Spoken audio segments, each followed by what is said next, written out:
जय श्री राधे कृष्ण। जय Shri Radhe Krishna. I hope आप सब लोग बहुत अच्छे होंगे।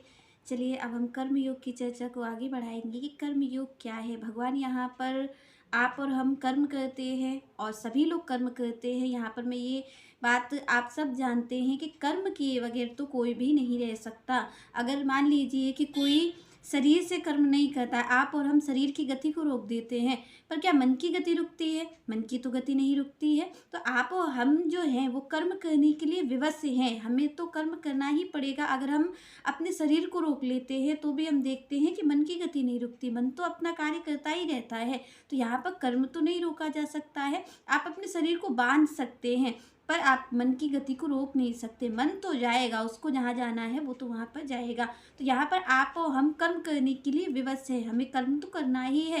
पर यहाँ पर भगवान ने कहा कि आप और हम कर्म करते हैं, वो कर्म हमें ले जाने वाला है कहाँ पर? हमें हमारी दुर्गति करवाने वाला है, हमें नरक के द्वार तक ले जाने वाला है। और हमारा ही जो जन्म मरण का चक्कर है वो भी कर्म से ही होता है। भगवान कहते हैं कि भाई आपको कर्म, क्योंकि आपका जो हमने अधिकार दिया है, श्री कृष्ण कहते हैं जो आपको अधिकार मिला हुआ है वो किस चीज़ का मिला हुआ है? वो आपको कर्म का ही अधिकार मिला हुआ है। आप और हम कर्म ही कर सकते हैं। आप देखते हैं कि किसी चीज़ पे आपको हमारा बस नहीं होता। सुख जब आता है तो सुख भी अपने आप आ जाता है और फिर दुख भी अपने आप आ जाता है। तो आप और हम कुछ कर तो नहीं सकते हैं।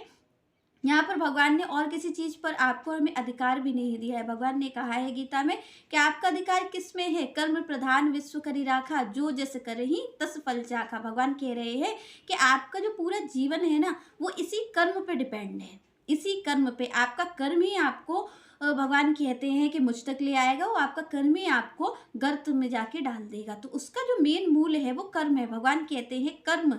तो यहाँ पर कर्म आप भी करते हैं, हम भी करते हैं, पर यहाँ भगवान कौन से कर्म की बात कह रहे हैं जिसको श्री कृष्ण योग कह रहे हैं? और यहाँ पर भगवान कहते हैं कि अगर आपको हमारी भक्ति करनी है तो आपको क्या करना पड़ेगा? भक्ति के साथ साथ कर्म योग करना पड़ेगा। और आप और हम भक्ति का क्या मतलब समझते हैं कि भक्ति का मतलब कर्म को त्याग देना। पर यहाँ पर श्री कृष्ण क्या कह रहे हैं? श्री कृष्ण कहते हैं कि अगर आपको हमारी भक्ति करनी है, हम तक आना है, तो आपको कर्म नहीं कर्म योग करना पड़ेगा। तो कर्म योग क्या होता है? इसी पर श्री कृष्ण ने पूछा कि आप अगर ये कहते हैं कि आपकी भक्ति श्रेष्ठ है, आपको ही पाना है, सारी चीज़ों का त्याग करना है, और अगर यही चीज़ श्रेष्ठ है, भक्ति ही करनी है, सारी चीज़ों से अपनी इच्छा का त्याग ही करना है, तो हमें फिर इस कर्म में आप क्यों लगाते हैं? फिर आप इस कर्म की क्यों कह रहे हैं? जब हमें अपना त्याग ही करना है सब चीज़ों का, हमें आपसे प्रेम करना है, उसके लिए हमें अपनी इच्छाओं का त्याग करना है, मान अपमान में हमें समान रहना है, सुख दुख में हमें समान रहना है, तो फिर इस कर्म की क्या ज़रूरत है? यहाँ पर श्री कृष्ण से प्रश्न कर रहे हैं अर्जुन कि क्या ज़रूरत है इस कर्म की। और यहाँ पर मैं आपसे कहूँ, कहीं ना कहीं श्री कृष्ण से ये जानना चाहते हैं अर्जुन हमारे और आपके लिए कि आखिर भक्ति होती क्या है? क्या भक्ति जड़ता होती है? क्या भक्ति एक जगह बैठ जाना होती है? या भक्ति सक्रिय होती है? क्या भक्ति में काम किया जा सकता है? क्या भक्ति में हम अपने कार्यों को कर पाएंगे या नहीं?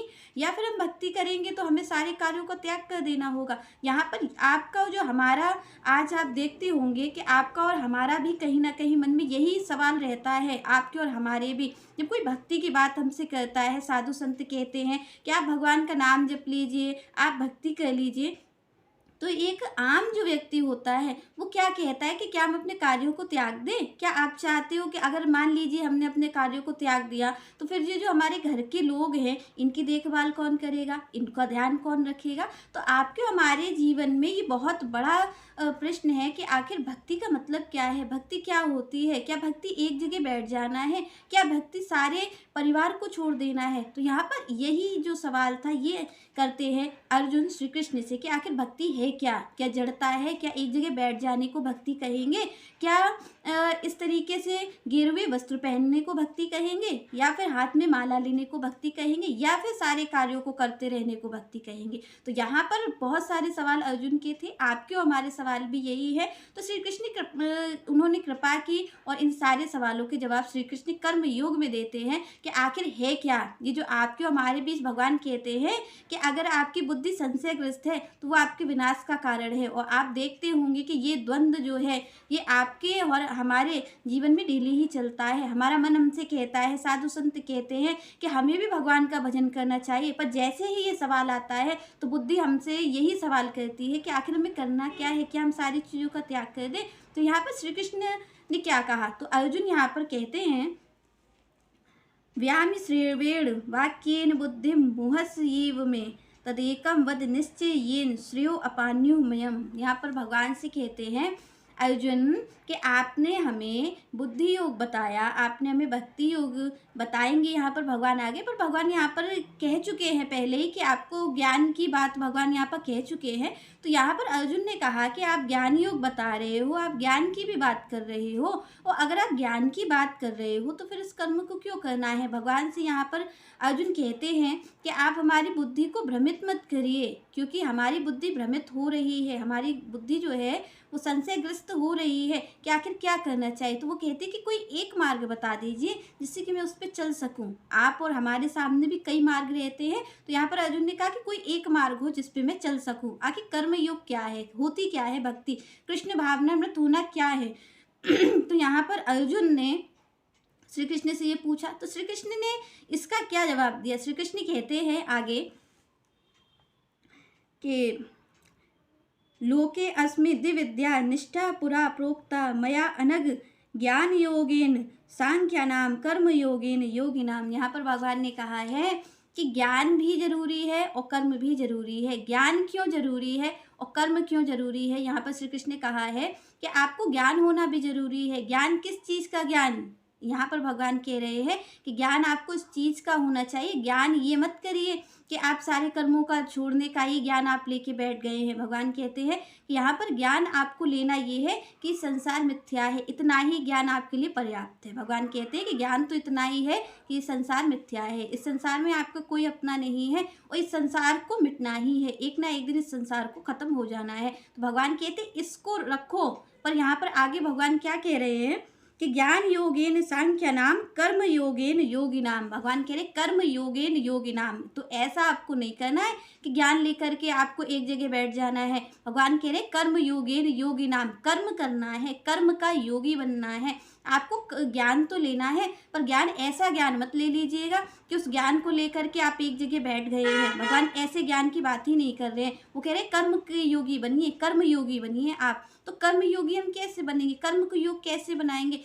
अगर आप और हम भक्ति का तो मतलब जब तक यही जानेंगे कि सारी चीज़ों को छोड़ देना, हम तो कर्म का त्याग भक्ति जानते हैं, पर भगवान तो कह रहे हैं कि भक्ति क्या है, कर्म योग, कर्म का योग भक्ति है। तो कर्म का योग भक्ति कैसे बनेगी। तो यहाँ पर श्री कृष्ण कहते हैं कि आपको क्या करना है, आपको अपने परिवार के ही बीच रहना है, पर कर्मों का त्याग नहीं करना है। यहाँ पर भगवान कहते हैं कर्म के फल का त्याग करना है, कर्म का त्याग नहीं करना। आप और हम यही समझ बैठते हैं कि भक्ति का मतलब कर्म का त्याग है, पर भगवान कह रहे कर्म का त्याग नहीं। आप देखते होंगे कि जो आपका मन है वो मन आपको इच्छा में ही आपका लगा रहता है। आपका मन कर्म त्याग सकता है पर कर्म की इच्छा को त्याग नहीं कर सकता।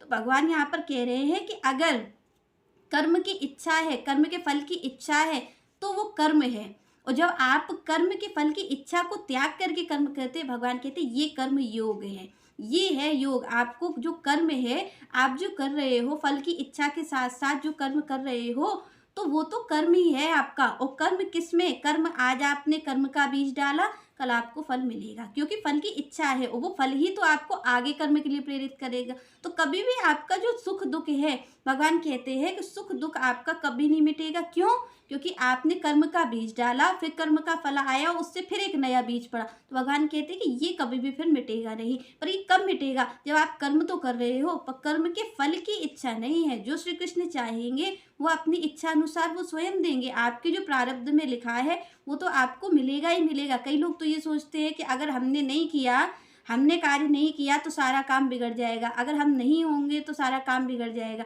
पर आप कभी विचार करिए कि आपके भी घर वाले पहले के रहे होंगे और वो भी ऐसा ही विचार करते होंगे कि आप अगर नहीं होंगे तो सब बर्बाद हो जाएगा। पर क्या हुआ, आपका जो आज का जीवन है, क्या उनकी वजह से आपकी लाइफ में कोई फ़र्क पड़ा है।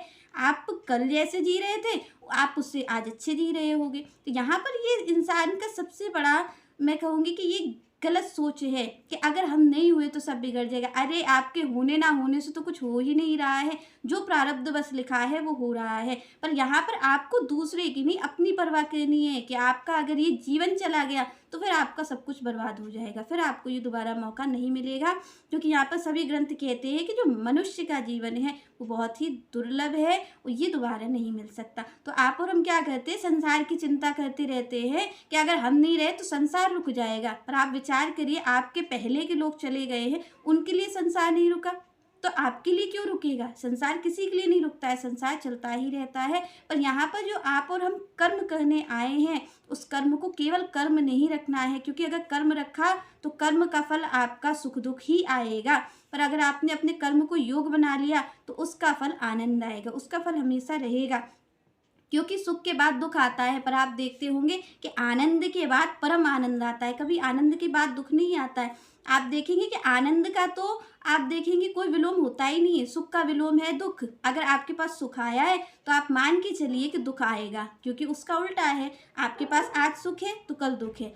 पर आप आनंद भगवान का कब आप आनंद ले पाएंगे, जब आप अपने कर्म को योग बनाएंगे। यहाँ पर श्री कृष्ण यही कहते हैं कि भक्ति यही है, भक्ति यहाँ पर यही है। आप अगर और मार्गों को नहीं अपना सकते तो भगवान कहते हैं कर्म करो और फल की इच्छा को त्याग दो।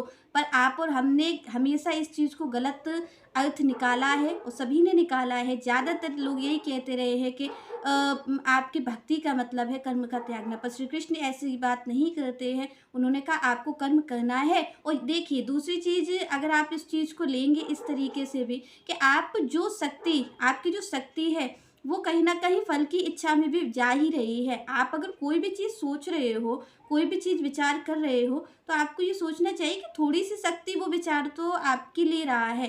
तो आप अगर जो विचार कर रहे हो फल की इच्छा में, किसका आएगा कि नहीं आएगा, क्या होगा, उसकी शक्ति को अगर आप उस कर्म में लगा दोगे तो निश्चित आपको वो फल मिल जाएगा। भगवान कहते हैं कि भाई प्रारब्धवश जो आपका है वो तो आपको आएगा। आप ठोकर भी मारोगे तो भी नहीं जाना है, क्योंकि आपने बोया है, आपने उस कर्म को किया है। तो कर्म के फल को तो कोई मिट ही नहीं सकता है, वो तो आपको आना ही है। पर भगवान कहते हैं अब के कर्म सुधार लो, जो अब आप कर रहे हो कर्म करो और कर्म के फल की इच्छा को त्याग दो। और आपको हमें बस यही करना है, कर्मयोग भगवान यही कह रहे हैं कि ज्ञान आपको बस इतना लेना है, और कोई ज्ञान लेने की आपको ज़रूरत नहीं है। बस इतना ज्ञान ले लीजिए कि ये जो आपका संसार है ना, इसे अपना मानना छोड़ दीजिए। आपको आज नहीं तो कल मानना ही पड़ेगा इस बात को कि इस संसार में कोई अपना नहीं है। क्यों? क्योंकि आप जब आखिरी सांस लेंगे तब आपको इस चीज़ का एहसास हो जाएगा कि यहाँ पर कोई अपना नहीं था। पर उसके बाद आपके पास समय नहीं रहेगा। जिस भगवान से कह रहे हैं ना कि आप, भगवान आपसे कहते हैं, अर्जुन से कह रहे हैं कि आप भक्ति करिए, आप कर्म योगी बनिए, फिर आपके पास कुछ बनने का समय नहीं रह जाएगा, क्योंकि आपका जीवन तो खत्म हो जाएगा। तो जीवन खत्म हो उससे पहले अपने कर्म को भगवान कहते हैं कर्म योग बना लो, फल की इच्छा का त्याग कर दो। और यहाँ पर अपने कर्मों को आपको करते रहना है और भक्ति भगवान की करनी है। जब आप फल की इच्छा का त्याग करेंगे फिर कर्म करेंगे तो वो कर्म नहीं रह जाएगा, वो कर्म आपकी सेवा बन जाएगा। और जब सेवा कर्म बनेगा वो ही भगवान को अपनी ओर खींचता है। भगवान क्या कह रहे हैं? भगवान कह रहे हैं सारी चीज़ों को त्याग कर सेवा करो, मेरे जितने लोग हैं उनकी सेवा करो। तो यहाँ पर जब हम इच्छा का त्याग कर देंगे, और जैसे ही इच्छा का त्याग होगा, इच्छा का त्याग मतलब होता है हमारा अपना स्वार्थ, और जैसे ही स्वार्थ हटेगा हमारे कर्म से, वैसे ही वो परमार्थ बन जाएगा, वो फिर परमार्थ हो जाएगा। और परमार्थ का फल हमेशा भगवान की भक्ति ही होती है। जब हम परमार्थ कहते हैं, परम हित करते हैं, किसी और का हित चाहते हैं, तो वो भक्ति ही होती है। तो यहाँ पर भगवान ऐसे ही कर्म की बात करते हैं जो कि कर्म आपका योग बन जाए, और कर्म योग से आपको श्री कृष्ण की प्राप्ति हो जाएगी। क्योंकि यहाँ पर भगवान कहते हैं कि कर्म नहीं करना है, अगर कर्म करेंगे तो कर्म का फल सुख या दुख है, पर अगर आप कर्म योग बना के करेंगे तो उसका फल श्री कृष्ण है, उसका फल आपकी भक्ति है, और यहाँ पर आप सबकी सेवा कर पाएंगे। आपका देखिए, आप जैसे ही फल की इच्छा हटाएंगे, मतलब अपने स्वार्थ को हटाएंगे, तो आपका राग द्वेष भी खत्म हो जाएगा। आपका मान अपमान की जो भावना है, वो सारी चीज़ें भगवान कह रहे हैं ना आपसे भक्ति योग में कि आपको ये भी छोड़ना है, ये भी छोड़ना है। आप स्वार्थ को हटाइए, उसके बाद सब कुछ अपने आप ही हट जाएगा। क्योंकि आप विचार करिएगा इस चीज़ का कि आपका स्वार्थ रहता है तभी राग द्वेष रहता है, तभी मान अपमान रहता है, तभी सारी चीज़ रहती है। भगवान और आपके बीच जो पर्दा है वो इसी स्वार्थ का ही पर्दा है। भगवान इसी स्वार्थ को ही हटाने की बात करते हैं कि कर्म करना है पर कर्म के फल की इच्छा नहीं करनी है। ऐसा ही कर्म योग कहलाता है। चलिए नेक्स्ट चर्चा हम नेक्स्ट वीडियो में करेंगे। तब तक के लिए जय श्री राधे, जय श्री कृष्ण।